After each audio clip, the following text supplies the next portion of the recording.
Yeah, they kind of got the biggest thing out of the way in this kind of rebuild phase is like, have an identity, find a new core group. And they did that when they got Puka Nakua and Kyrie Williams, and you got Byron Young and you got Kobe Turner, you got Ernest Jones. So you got younger, you got a core group, and that's not even including Matthew Stafford, AD, and Cooper Cup. So you have experience, you have youth, you've been to a playoff game, so they checked off a lot of the boxes. But they're gonna get a lot of hype in the offseason. They're not. I don't think they're right now Super Bowl contenders. I know it might be a bummer for people to hear right now. It's 2023, no, 2024 actually, but a few weeks after the 2023 season, they don't feel like that to me because of special teams problems.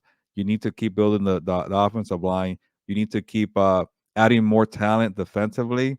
But that's things that you can figure out in March and April. And you ask me again in May, and they get maybe an improvement, and they have a quality cornerback, maybe another quality safety. Maybe they do an upgrade at left tackle. Maybe they bring another stud wide receiver. Calvin Ridley's a free agent. I know I was talking about free agent wide receivers. Like after like March and April, and I see if they filled all these holes and weaknesses, and it's a good amount too. It's not like, hey, they're a couple players away. I'm not trying to be negative here, but I don't have a reputation for that. But you really got to revamp special teams, like you mentioned, Victor. You go sign a couple special teams aces. You feel better about that. Or you get a good kicker now. You feel better about that. So right now they feel like a playoff team, which is that's what they were. They could feel like a team that could maybe make a run at the divisional round. But if you get all these players and you improve positions, and maybe you feel the void of Raheem Morris.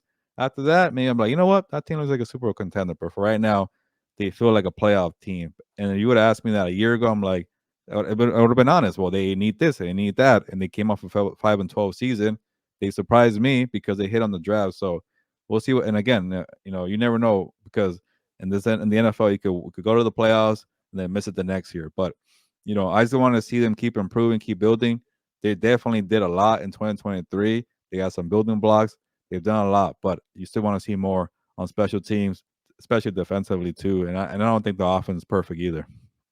Yeah, I think, to your point, Gilbert, and I think I'm gonna be the one that's negative here now, because I got to give you the facts, and I always tell you these things because they're the truth. And if you look at how things go in the NFL, as we always talk about, there's five new. Not only are there five new teams that go into the playoffs, there's also five teams that drop off. The part of the problem too is why this offseason is very significant for the Rams is, you don't want to just eh, you know stay where you're at right now. You be satisfied with what you did this season.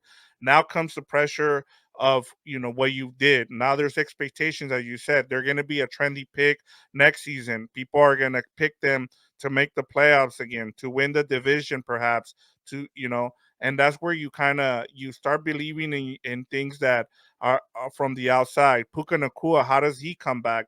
You have all those questions as well, Gilbert. And so that's where you kind of have to make sure that you take care of your business, as you talked about. You go and you get boring free agents, as you talked about, with special team players, a kicker, a legitimate kicker. Go out and get a legitimate kicker. These are boring signings that people that are Ram fans are not gonna like, but you need it. They're needed because that's how you improve this team. And then you go and you draft the best available player. I know it sounds boring, but look at what the Ravens. The Ravens continue to do this. They continue to just get the best player available, whether they're good at that position already. Like, let's say, hey, why are you drafting a defensive tackle when you already have Aaron Donald? Why are you drafting a running back? And just like to James Wheelock's comment here, should the Rams draft a running back, consider Kyron Williams' injury issues at times? Yes, you should go and draft a running back, as you talked about, because of that point. And then Michael Armenta as well says they need an edge rusher. Yes, you need all those things. So you need to be able to hit on all those things, Gilbert, because now there's expectations. Now everybody expects the Rams. Hey, you have a coach in Sean McVay who's proven, but I still have questions. Like even with him, he needs to improve on his on his um on his time management late in games. We saw what happened against the Lions. Everybody wants to blame the reps, but if we go back, Gilbert, you had 50 seconds to go at the end of the second quarter, where you could have gone. Your offense was hot. What do? You run the ball and then you sit on your timeouts. Then you come back in the second half. You burn through two of your timeouts. You know what Sean McVay is? He is and this has been noted. Sean McVay is the worst coach in the NFL at wasting timeouts. It's been proven now. He needs to work on these things, and I know he will. But like I said, that's part of the adjustment now for the Rams. Is yes, you've exceeded expectations this season, but going into next season now, it gets even tougher to be able to maintain that playoff position, because all I heard this offseason was, because we did shows for the Chargers and how they were going to win the division. Everybody expected that.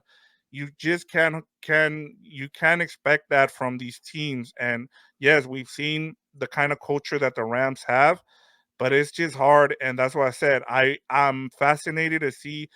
I trust Les Need more than other organizations. I trust Sean McVay. He's a great coach. He's gonna get you 9 to 10 wins a season, but it's taking that next step, Gilbert. Yeah, and everything was so new to them because they've gone the aggressive route, the quick fix route, be a super contender with star players, and this is all new to them. And they probably even impressed themselves or surprised themselves, like, hey, like, oh crap, we're supposed to be like on a 2 year plan and we're in the playoffs already. So it was all a learning process for Sean McVay too, who had to deal with a bunch of rookies and newcomers to the team. So all that I'm sure probably made him like maybe think a lot too much out there with the play calling and stuff like that. So it could be an improvement. Maybe when you have guys who are more they're veterans and more experienced.